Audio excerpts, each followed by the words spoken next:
अहम ख़बर सां शेयर कनि पिया। टेक्निकल पोस्ट ते नॉन टेक्निकल ऑफिसर कीअं मुक़ररु थी सघे थो।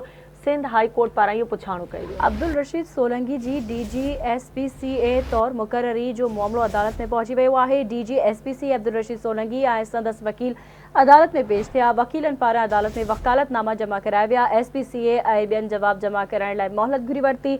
अदालत धुरियुनि खे 19 डिसेंबर ताईं जवाब तलब करे वरितो आहे।